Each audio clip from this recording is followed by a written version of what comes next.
超人夠啦。三 hello guys, आज की movie बहुत ही खास है। मूवी थोड़ी सी फनी और थोड़ी सी इमोशनल होने वाली है, तो एंड बिल्कुल मिस मत करना। तो कहानी की शुरुआत डिकी को दिखाते होती है, जो कि बहुत ही बड़ी स्कूल में पढ़ाई करता है। लेकिन उसके कपड़े और शूज देखकर कुछ टीचर उससे ठीक से बात नहीं करते। लेकिन उसकी एक मैम भी थी, यूएन, जो उससे अच्छे से बात करती है। यूएन पूछती है कि तुम इतने गंदे कैसे हो गए, तो वो कहता है मैं रास्ते में गिर गया था। उसे अपने आप स्कूल आना पड़ता था क्योंकि उसकी मॉम नहीं थी और डैड एवरी टाइम काम पर रहते थे। इसके बाद एक टीचर स्कूल में बच्चों से पूछ रहा था कि तुम लोग बड़े होकर क्या बनोगे, तो बाकी बच्चे अपने अपने ओपिनियंस देते हैं। लेकिन डिकी कहता है मुझे इनमें से कुछ भी नहीं बनना, और बाकी बच्चे उस पर हंसने लगते हैं। वो कहता है मेरे पापा ने बताया कि अगर मैं बड़ा बनकर ईमानदार, सच्चा और दूसरों की मदद करूंगा तब भी लोग इज्जत करेंगे, यही सबसे बड़ी बात है। और सब बच्चे खामोश हो जाते हैं। उसी दौरान टीचर के हाथ से पेन गिर जाती है और डिकी उसे उठाकर उन्हें देने लगता है, लेकिन वो उस पर चिल्लाते हैं क्योंकि वो गंदा था इसलिए। लेकिन फिर भी डिकी को इस बात का कोई फर्क नहीं पड़ता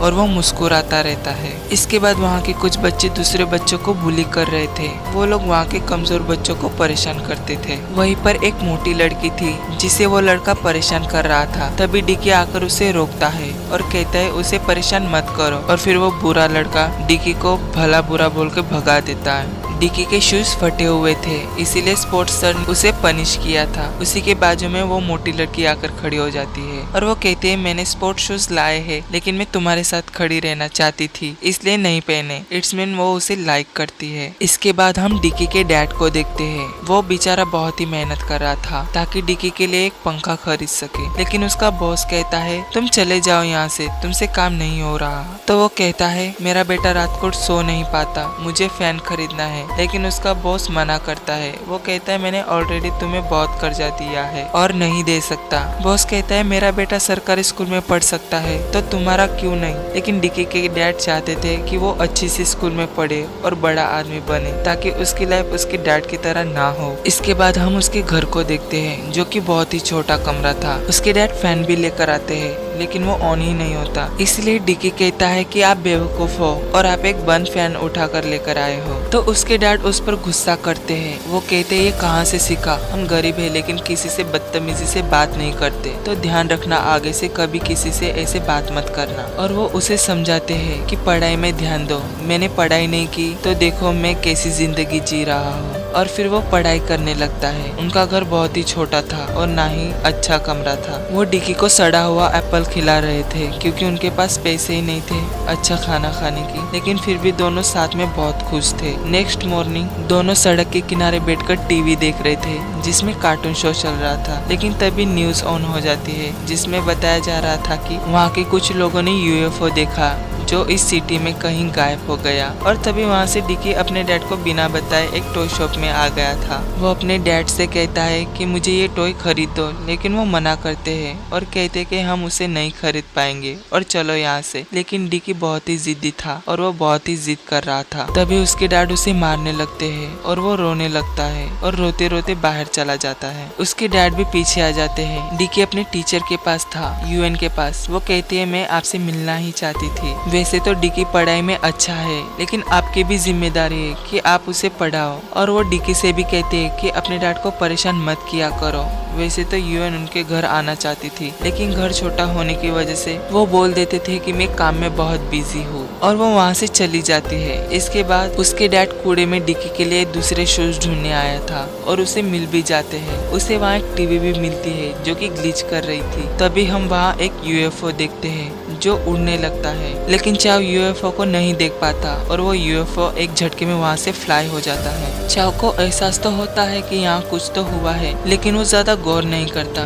तभी उसे वहाँ कुछ मिलता है और वो उसे अपने साथ घर ले आता है। वो डिकी से कहता है मैं तुम्हारे लिए कुछ लाया हूँ, पर डिकी इग्नोर करता है। लेकिन वो देखे बिना नहीं रह पा रहा था और देखने जाता है तो उसे ग्रीन कलर की बॉल दिखाई देती है जिसके ऊपर एक एंटीना की तरह था, और वो खुश हो जाता है और उससे खेलने लगता है और फिर मॉर्निंग में वो उस बॉल को अपनी दोस्त को दिखाता है, लेकिन उसे बॉल में कुछ भी खास नहीं लगता और वो वहाँ से चली जाती है। तभी वहाँ वही बच्चे आ जाते हैं और उससे बॉल मांगने लगते हैं, लेकिन डिकी उन्हें नहीं देता। तो एक लड़का कहता है कोई बकवास चीज होगी। ये सुनकर डिकी कहता है ये तुम्हारे खिलौने से ज्यादा अच्छा है और इसका नाम है CJ7। तभी वो बदमाश लड़का कहता है कि तुम्हारे डैड ने इसे कूड़े से उठाकर लाए होंगे और तुमने इससे नाम भी दे दिया। डिकी अपने डैड के बारे में बुरा नहीं सुन सकता था, लेकिन तभी वो लड़का एक मोटे लड़के को बुलाता है और वो मोटा डिकी को एक हाथ से घुमाकर दूर झाड़ियों में फेंक देता है। इसके वजह से डिकी को कुछ चोटें आई थी और उसके डैड उस पर चिल्लाने लगते हैं। वो कहते तुम्हें पढ़ाई में ध्यान देना चाहिए, लड़ाई में नहीं। और वो उसकी डांट सुनते हुए बॉल से खेलने लगता है। वो जैसे एंटीना को दबा रहा था वैसे बॉल अपना शेप बदलने लगती है और वो बॉल को गौर से देखता है तो उसमें एक होल दिखाई देता है, जिसे देखकर वो डर जाता है और अपने डैड से कहता है कि इसके अंदर भूत है। उसे बार बार भूत दिखाई दे रहे थे। तो चाव कहता है कि कोई भूत वूत नहीं है और वो कहता है अब आवाज मत करना, लेकिन डिकी अपने आप को रोक नहीं पाता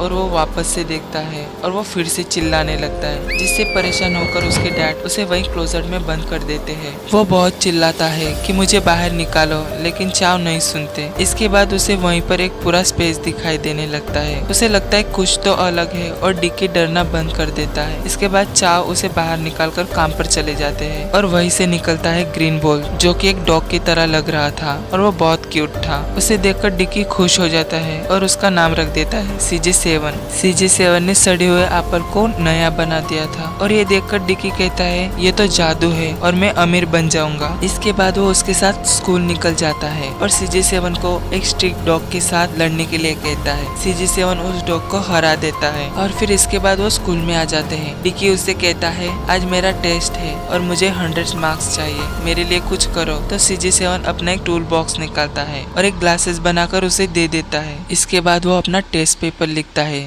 दूसरों के टेस्ट पेपर देकर और उसे 100 मार्क्स मिल जाता है। लेकिन तभी सर कहता है मुझे तुम्हारा चश्मा देखना है। तभी डिकी अपना चश्मा उनके तरफ फेंकता है और एक बहुत बड़ा ब्लास्ट होता है। इसी तरह डिकी बार बार CJ7 की मदद लेकर हर चीज में आगे निकल जाता है। वो स्पोर्ट के लिए भी अच्छे जूते बना लेता है और एक जगह से दूसरी जगह पर पहुंच जाता है, कभी जिम में तो कभी स्विमिंग पूल में। वो किसी सुपरमैन की तरह बन गया था। वो अपने PT सर को भी फाइट में हरा देता है। तभी टीचर UN उससे कहती है ये सब क्या कर रहे हो, लेकिन वही दूसरी टीचर आकर पुलिस से कहते हैं उसे पकड़ लीजिए, वो बहुत ही खतरनाक है। ये देखकर डिकी आसमान में फ्लाई करने लगता है और तभी उसकी आंखें खुल जाती है। इसका मतलब उसने जो कुछ भी देखा था वो एक सपना था, लेकिन CJ7 रियल था। और वो उसी खुशी में कहता है मैं आज पूरे 100 मार्क्स लेकर आऊंगा। और सेम वही चीजें होने लगती है, स्ट्रीट डॉग के साथ लड़ना, लेकिन यहाँ उसका उल्टा होने लगता है। CJ7 हार जाता है और उन्हें वहाँ से भागना पड़ता है। डिकी कहता है क्या हो गया, तुम तो स्पेस से आए सुपर डॉग हो ना। वो कहता है मुझे टेस्ट में पूरे 100 मार्क्स चाहिए, जिसमें तुम्हारी मदद चाहिए। यहाँ पर डिकी बहुत ही ग्रीडी बन चुका था और वो उसके आगे हाथ फैलाता है, लेकिन CJ7 को कुछ पता नहीं चलता और डिकी के हाथ में पोटी कर देता है। और फिर डिकी उसे कोई मैजिक समझकर क्लास में बैठ जाता है, लेकिन कुछ भी अलग नहीं होता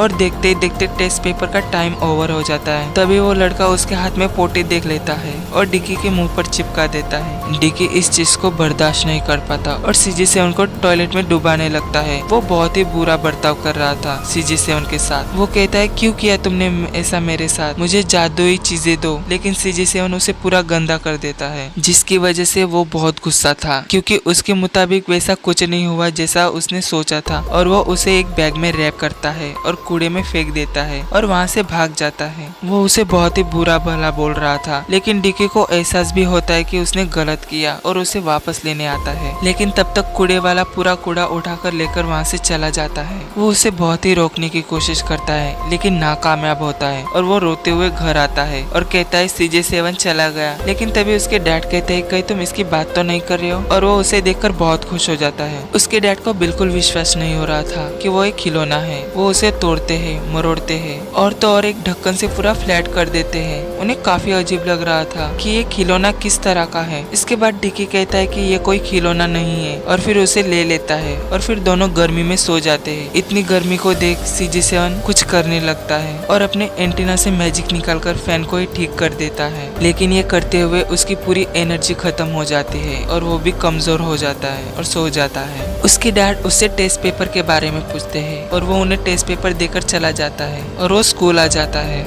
तभी स्कूल के बच्चे CG7 को देख लेते हैं और उससे बैग छीनने लगते हैं। वो उसे काफी पकड़ने की कोशिश करते हैं लेकिन वो उनके हाथ नहीं आता, लेकिन फिर भी सारे बच्चे मिलकर उसे पकड़ ही लेते हैं। वो बदमाश बच्चा उसे कट करने की कोशिश करता है और तो और ड्रिल मशीन से भी उसे खोलने की कोशिश करता है, लेकिन तभी डीके सबको धक्का देकर उसे बचा लेता है। लेकिन तभी वहाँ मोटा आकर डीके को पकड़ लेता है, लेकिन उसी वक्त मोटी लड़की आकर मोटे को पकड़ लेती है और उसे एक ही पंच में दूर फेंक देती है। लेकिन फिर भी मोटा हार नहीं मानता और एक पानी के ड्रम को उसके पास फेंकता है, लेकिन वो मोटी लड़की बहुत ताकतवर थी और वो उस मोटे लड़के को हरा देती है। इसके बाद सर आकर सबको पनिशमेंट देते हैं। तभी CG7 डीके के पास आ जाता है और फिर बाकी बच्चे उससे बहुत कुछ करवाते हैं और उसकी तारीफ करते हैं। इसके बाद वो लड़के डीके से फ्रेंडशिप कर लेते हैं और सब एक साथ हो जाते हैं। यहाँ पर चाओ सबको अपने बेटे का टेस्ट पेपर दिखा रहा था। वो सबसे कहता है मेरे बेटे को पूरे 100 मार्क्स मिले हैं और वो अपने बॉस से भी कहता है, लेकिन उसका बॉस कहता है मेरा बेटा चीटिंग करता है फिर भी कभी उसके 100 मार्क्स नहीं आए। और वो चाव से कहता है तुम्हारा बेटा चीटर है, उसने अपने आप से 10 ज्यादा लिख दिए। और वो अपने बॉस के साथ लड़कर वापस आ जाता है और फिर हम देखते हैं कि चाव और डिकी के बीच दोनों में बहस हो जाती है। चाव कहता है तुमने चीटिंग क्यों की, तो डिकी कहता है मैंने ऐसा कर दिया, इसमें तो गलत क्या है। और वो डिकी की बदतमीजी देखकर CG7 को ले लेता है और कहता है जब तक तुम अपने दम पर 60 मार्क्स नहीं लाते तब तक तुम्हारा खेलना बंद। और फिर डिकी वहाँ से चला जाता है ये कहकर कि आप बुरे डैड हो, आप मुझे नहीं चाहिए। वो ये भी कहता है मुझे हमेशा के लिए छोड़कर चले जाओ। इसके बाद चाव डिकी का टिफिन बॉक्स देने स्कूल आते हैं। उसकी मुलाकात UN से होती है। वो कहती है मुझे डिकी ने सब बताया। वो चाहती थी कि डिकी उसके घर आए ताकि वो उसकी पढ़ाई में मदद कर सके। ये सुनकर चाव को बहुत ही अच्छा लगता है और वो कहता है कि आपकी बड़ी मेहरबानी होगी और वो वापस अपने काम पर चला जाता है। यहाँ उसके बॉस नाराज तो थे लेकिन वो फिर भी अच्छा था। वो कुछ पैसे भी देता है और कहता है कल के लिए मुझे माफ करना और कहता है इन पैसे से उसके लिए किताबें खरीद लेना। यहाँ डीके भी मन लगाकर पढ़ाई कर रहा था और उसे 65% मार्क्स भी मिल जाते हैं। यहाँ हम चौ को देखते हैं। वो आज बहुत खुश था,